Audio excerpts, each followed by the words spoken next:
Welcome into the Talkin Tide podcast on the Pigskin Podcast Network. I'm Chase Goodbread, the sports columnist with the Tuscaloosa News, joined by Travis Reier, the longtime senior analyst at BamaOnline.com. The Talkin Tide Twitter feed, of course, is Talkin_Tide. You can get links to all our podcasts right there. Of course, you can get them wherever you get your podcasts. And, of course, we're live on YouTube and Facebook as well. Thanks to viewers and listeners for joining us here on this Wednesday nighter as we tackle a preview of the Alabama-LSU game. Quick thanks to our sponsors. Locally, that would be North River Dental Associates and Peterbrook Chocolatier, and, of course, our corporate sponsor, DraftKings. More on all of them later in the program. Travis, we jump right in with a look at Alabama-LSU. Of course, we're coming off a week off in which you and I both did a little bit of traveling, recharged the batteries a little bit as the Crimson Tide was idle last week. You went across the pond.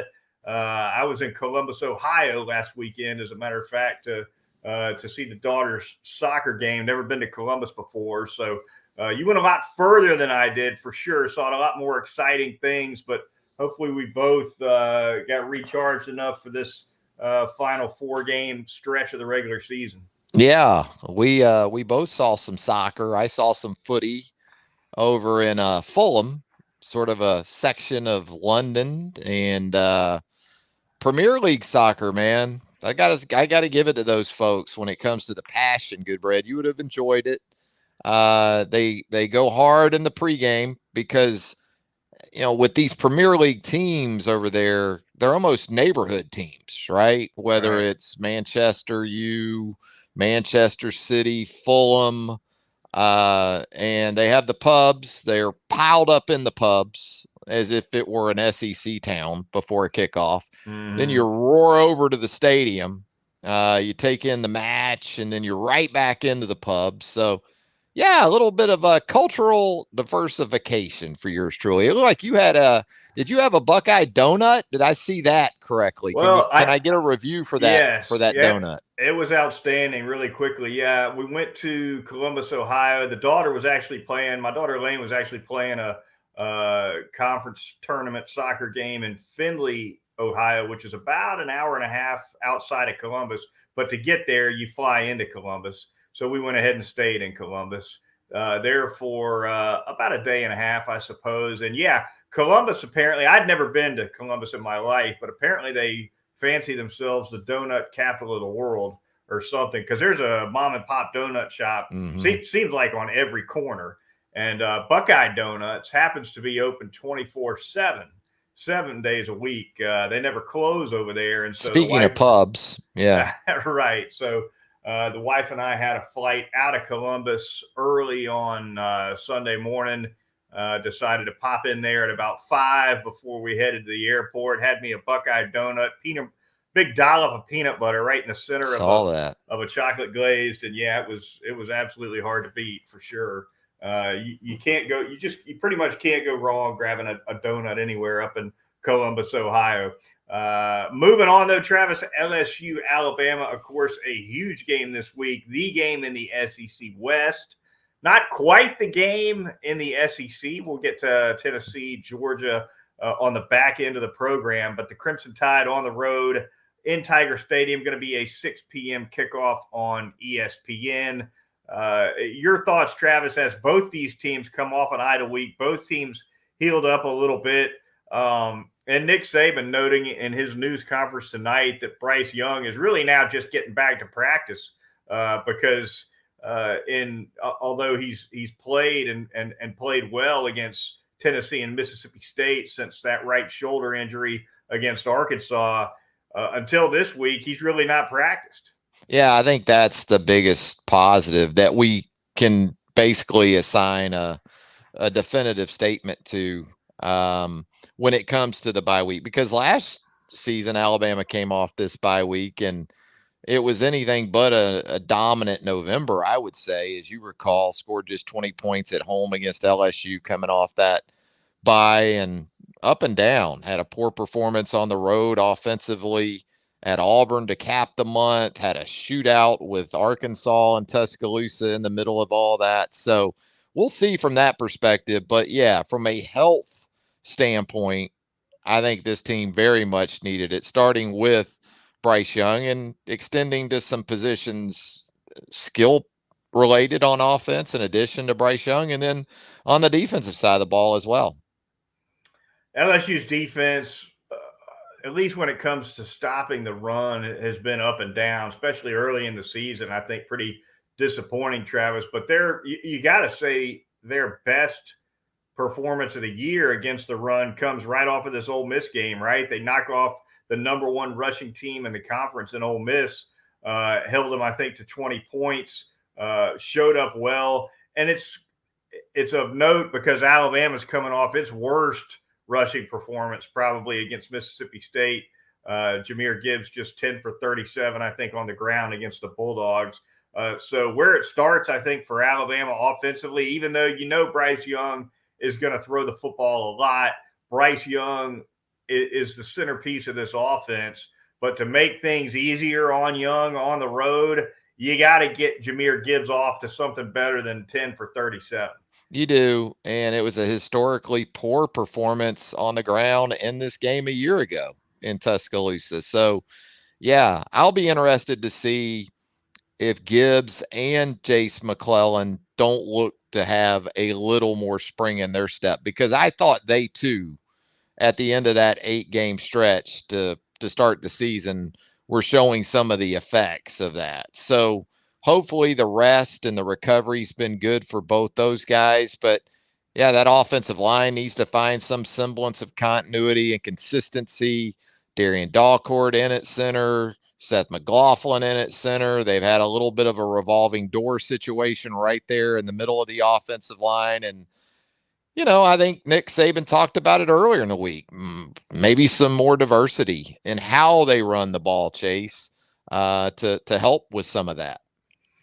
Yeah, for sure. And not only have we seen Dalcourt and McLaughlin in and out at that center position, but of course you still got that strange thing going on at guard with Tyler Booker popping in at both guard spots and in the middle of games. That's something that we've really never seen before, at least in the Nick Saban era, is essentially a platoon on the offensive line. And it's been in place now, not the whole season, but for most of the season. New offensive line coach maybe behind that, Travis, but unusual for sure because of course the offensive line traditionally is an area where you want to pick your best five, get some cohesion and chemistry between them, and just run with those five as much as possible. And remember, there was a time when we were really far more concerned about offensive tackle. Remember that? It seems like 10 years ago now. But one of the consistent themes from Nick Saban has been a lack of consistency in the run game. Now, do you assign all that to the interior and some of the situations we're talking about? No, I don't think so, because I think every aspect of it, Alabama can be better. I think in terms of even edge blocking, perimeter blocking, including the tight ends and the wide receivers in that, they haven't been as good as they need to be at times. But it has been interesting, to say the least, with Eric Wolford in his first season overseeing that offensive line. I think there's positives to it. You're happy that a guy like Tyler Booker is a true freshman, has apparently shown enough that he is considered to be essentially a starter. But typically in this day and age, if you like a guy, you go with him, right? So that has been an interesting. It almost feels like the old days of the messenger guards in football, where you would run guards in and out with the play call. Right. Going way back for some of the leatherheads out there. All right, defensively for Alabama, we'll switch to that side of the ball now, Travis. Obviously, a huge matchup is going to be the pass rushers, Will Anderson Jr. and Dallas Turner, against a couple of freshman offensive tackles for LSU. Nick Saban brought them up as two guys that have improved quite a bit. One of them, of course, Will Campbell on the left side, Emory Jones on the right. Jaden Daniels, just to be just in full disclosure, he's been sacked more than any quarterback in the SEC. He's been sacked 25 times.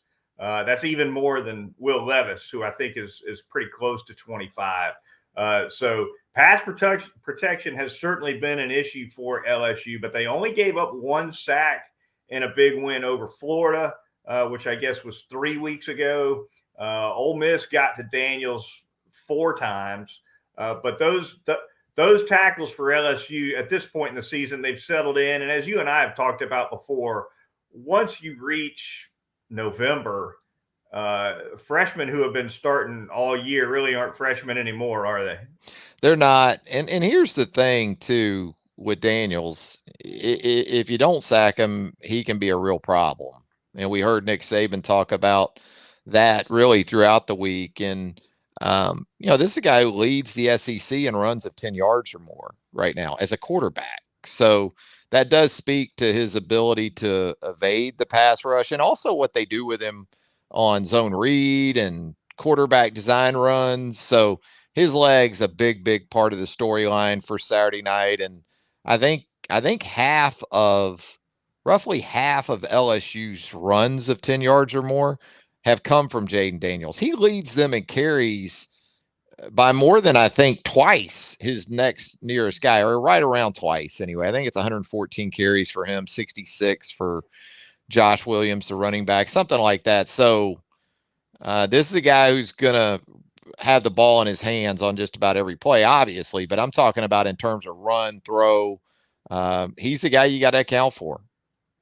You got to account for him. It's a little bit more difficult too when you like to play as much man defense in the secondary as Alabama does. You can't spy on them with those DBs because their eyes are on their matchups among the receiving targets, and so maybe you spy a linebacker on them, but even when you do that, sometimes you can miss that open field tackle, and a guy like Jaden Daniels can be off to the races, and so.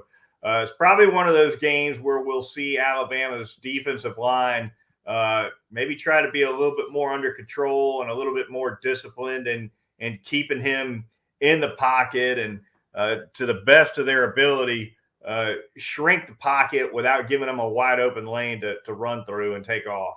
Yeah, whether it's a linebacker or safety, it's a tough ask. This guy, he's not going to run through people, but certainly in the open field, it can be problematic for your linebackers, whether that's Henry Toa or maybe it's Jalen Moody this week. Maybe it's Deontay Lawson. That's one of the questions we'll have going into the game, I think, at that weak side position, because unlike Mississippi State, it's going to be more of a nickel game. It's not going to be as much of a dime game. So even with some of these defensive linemen who were out for Mississippi State, DJ Dale, Jaheim Otis, you're going to play more with 2 defensive linemen throughout the game, and you're going to play more with a weak side linebacker on the field too. Yeah, Dale, Otis, and Lawson, none of them played against Mississippi State. Saban confirming earlier this week that Dale and Otis are back at practice. So you would assume that we'll see at least one, if not both of them, for Alabama on Saturday in Baton Rouge. Not altogether clear what the situation with Lawson is or whether he'll be back. Perhaps Saban will catch that question on his Thursday night radio show. But big for Alabama, Travis, to get Dale and Otis back. Those 2 guys, particularly Otis, who's done a remarkable job as a freshman. That's a difference-making tandem, I think, and you can't you don't want to be sitting third string at any position, but in the middle of the defensive line, you can't be soft in there. No, and they don't have a war daddy per se in that group. They don't have a Deron Payne, or Quinnen Williams right now. But this is a game where you need as many of those types as you can get. They can still get away with certainly Byron Young playing more inside and Tim Smith playing inside in the nickel. But Otis is a guy who can not only make some plays time to time, he can defend your inside linebackers from blocks, probably more so than anybody they've got right now. Mm-hmm. So that would be nice to have him, especially when you're also dealing with the quarterback aspect of the run game. No doubt about it. Holding down penalties, obviously also going to be big for Alabama. One of the things I wrote in the Tuscaloosa News on Monday, got into the difference between Alabama's penalty issues on the road versus at home. They really haven't been all that bad penalty-wise at home. They've just been downright awful on the road, averaging 14 flags a game through 3 road games so far. Can't do that again in Baton Rouge. You can't. And so, you're going to think about the offensive side of the ball again, but, pass interference certainly comes into play, as we saw at Tennessee. And interesting from that perspective, because it looks like you're going to have a different corner in there with Eli Ricks opposite Kool-Aid McKinstry. And it kind of goes back to the scenario you talked about earlier. How much man coverage are you going to play against these capable LSU receivers? I don't think Eli Ricks is in the lineup to play zone myself. I think you put him in there because you feel like you can stick him on some guys and he can take care of them from a man-to-man perspective. But I'm sure they're going to want to mix it up some. They're not going to want to just be man the entire game, but that's going to be something to keep an eye on as well. And the pre-snap penalties on offense. J.C. Latham has played better and better each week, it seems like, but he has had his struggles on the road with the false start. So how does the sophomore, his first year as a starter, how does he deal with that Saturday night and what's expected to be a raucous environment? Ticket man, Travis, the get-in price for this Alabama-LSU game is roughly $125 up in the upper reaches of Tiger Stadium. It runs up to about $13.50 for the primo seats. I did come across one guy on StubHub, Travis. He stamped a $2,200, $2,250 he wants for a ticket, I think, on around row 50, right on the 50-yard line. Mm-hmm. It's about $1,000 more than everybody else was asking in the same section. But hey, take your shot, right? Take your shot. He must not really want to sell that ticket, though. Yeah, is all I can think. But weather could play a role in this too, because the forecast for Saturday into Sunday in Baton Rouge didn't look all that good. It is just Wednesday evening as we do this, so we'll see how the next couple of days go. Reminds me of that guy that you came across when Jason Isbell had his reunion with the drive-by truckers in Florence, Alabama, and somebody online was trying to put the screws to the fan base for I don't remember what the price was, maybe 4 or 5 times what anybody else was asking, right? Oh yeah, I mean, there's always that guy or that gal, that person out there, and sometimes, but like you said, shoot your shot. You never know, man. You never know. All right, Alabama, a 12.5-point favorite over LSU again seems high. It's more games than not. It seems like the spread is just a little bit too much. I don't know off the top of my head what Alabama's record against the spread this season is. I suspect it's under 500 because they've come in as heavy favorites in a lot of games and played some that have been kind of on the close side. This one for me, Travis, I think I like LSU plus 12.5 at home. I like Alabama to win the game, but I think LSU keeps this one tighter than that. Yeah, I'll take those points in LSU. I'll take the points anyway. You're right. I mean, when you think about it, Tennessee, obviously, Alabama does not cover on the road. On the road at Texas, do not cover. Covered late, made you work at Arkansas. It seems like this team has handled its business against the lesser teams on the schedule, right? The Utah States and some of those situations. Vanderbilt, they've covered, but in situations like this, it hasn't happened as much.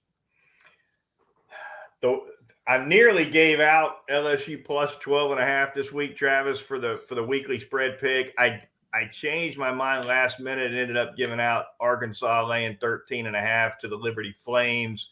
I saw that, and look, I know Liberty's played some good football this year. They hung right there with BYU. They've played a couple of Power Fives, as a matter of fact, and acquitted themselves pretty well. But I tell you, I was on the sideline in a different job when I worked for NFL.com, but I was on the sideline for that Ole Miss Liberty game last year in Oxford. And I mean to tell you, it was like men and boys out there. I The mean, discrepancy in rosters. They did not belong on the field with Ole Miss whatsoever. And that was with Malik Willis at quarterback. And I get it that Ole Miss of 2021, certainly a better football team than Arkansas of 2022. But I just couldn't get that out of my mind, Travis. You can't transform a roster from one year to the next that much. I'm taking the Hogs against Liberty. I think that line's a little low. Yeah, Hugh Freeze with a chance to really make a statement for the Flames. But I'm with you. I would feel okay about Arkansas in that scenario, even though that back end of that defense would keep me up a little bit maybe at night thinking about the potential for that backdoor cover late. Shoestring cover. Yes. Yeah. All right. Going to thank a couple of sponsors here on Talkin Tide right now really quickly. Going to start by telling you a little bit about North River Dental Associates and Dr. Jack Smalley, that great bunch of dental hygienists over there at 1100 Fairfax Park, right off of Watermelon Road. Well-trained staff doing all kinds of dentistry, the porcelain veneers, the cosmetic dentistry, pediatric dentistry, laser dentistry, endodontics, dentures, the always popular teeth whitening services, also doing Botox and Juvederm treatments to tighten up those facial features. Over at North River Dental Associates, they're going to get you in and out of the chair in under an hour, in and out of the building, as a matter of fact, in under an hour, typically on a routine cleaning. And the quality of work is just outstanding. I trust Dr. Jack with my teeth and my family's teeth. You should too. The phone number over there is 752-3506. Dial them up if you'd like to make an appointment, or you can do it online. Just go to northriverdentist.com. It is North River Dental Associates. I'm going to tell you about Peterbrook Chocolatier out there at 1530 McFarland Boulevard North in the Indian Hills section of Tuscaloosa. There you see the staple, one of the staples of Peterbrook Chocolatier, a couple of them actually, those daily hand dipped chocolate strawberries, the chocolate covered popcorn, the signature item there at Peterbrook Chocolatier. Still got all of those Roll Tide treats for you as they move throughout the football season at 1530 McFarland Boulevard North in the Indian Hills section of Tuscaloosa.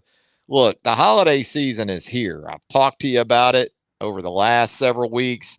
Still not too late to go ahead and get those Christmas orders in right now at Peterbrook Chocolatier, 205-752-0211. Let that staff take care of that for you right now. It's Peterbrook Chocolatier, 1530 McFarland Boulevard North.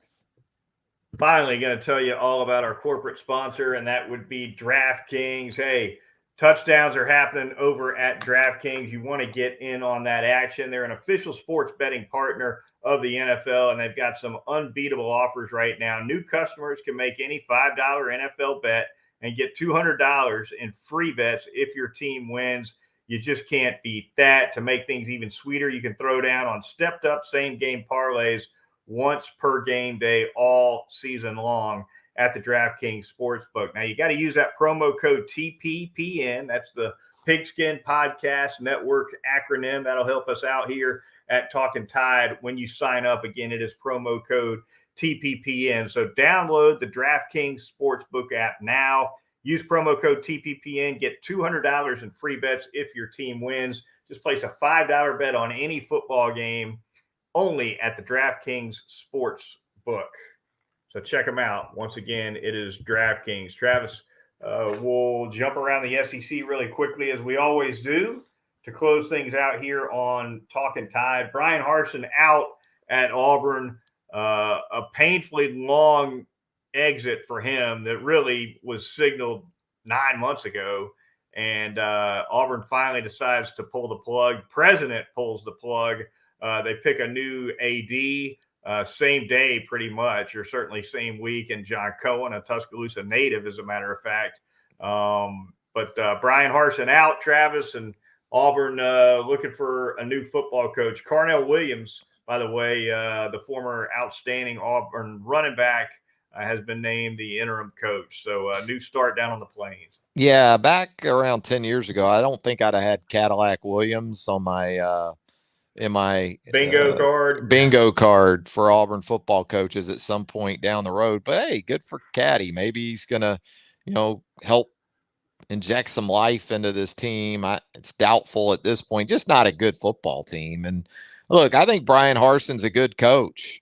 I think Brian Harson will have an opportunity to coach next year at the Power 5 level, probably somewhere west of the Mississippi, which speaks to the sort of fit that he was or wasn't at Auburn. And frankly, right now, who is a good fit at Auburn, right?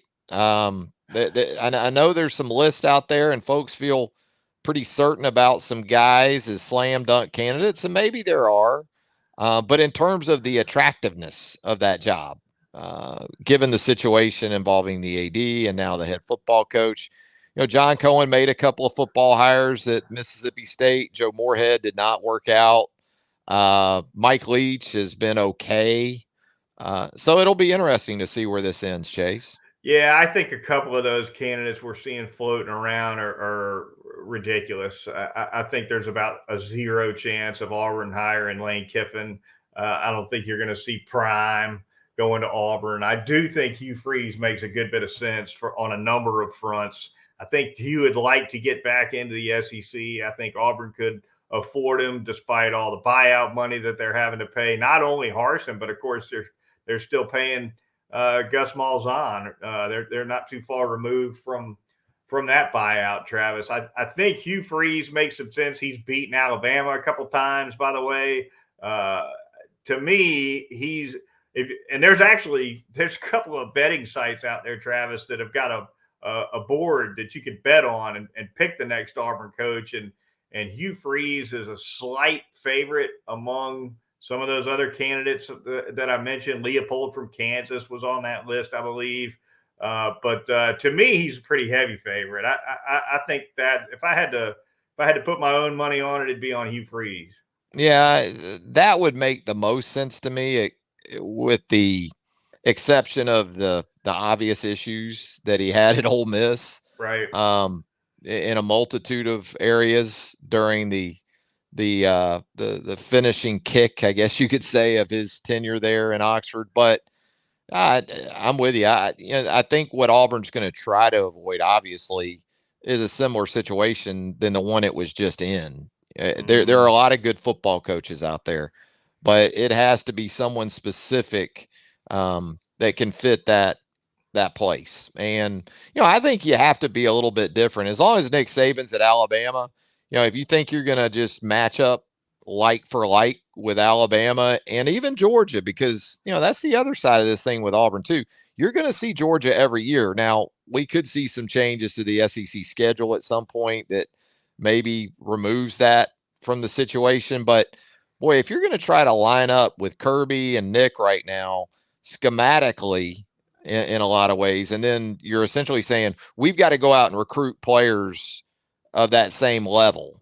And that's where the trick doesn't work as well. So, I think you got to be a little bit different. And I do think Hugh Freeze, even offensively, brings something like what you saw with Gus. And, whatever you thought of Gus as a head coach and that offense, he did have 3 wins, right, over Alabama, Nick Saban during his time there. Yeah, Hugh Freeze and Gus Malzahn are very tight, as a matter of fact. I've had a chance to talk to Freeze, I don't know, maybe a year ago it's been now, and he told me Malzahn was his best friend in the coaching business. So if there is something going on with Auburn and Hugh Freeze, you can bet that conversation or two is going to be happening between Freeze and Malzahn. Jimbo Fisher, meanwhile, Travis, unfireable. Things get worse and worse in College Station, and the boys are on the hook.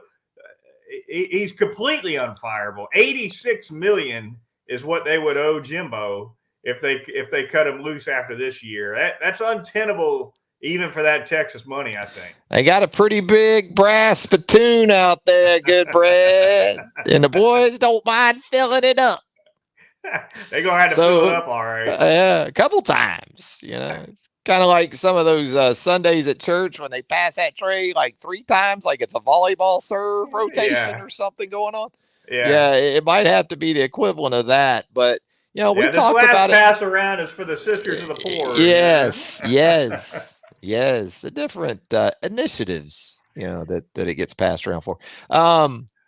We talked about it the last time here on the program, I believe, that the scenario of Connor Wigman getting in there at quarterback, the 5-star freshman doing just enough to give there's some fuel to let Jimbo have a full year with Wigman, and then we'll decide. He's got a And so rifle. He's got a rifle. he's a real deal, man. I've said it all. I've felt that way all along about the guy. And they did lose the game to Ole Miss, but Wigman certainly had his bright spots. And whether it's Jimbo or the next guy, that's a really nice piece there to build with. I see some Matt Stafford when I watch Connor Wigman a little bit. A guy he's not afraid. He's got the big arm.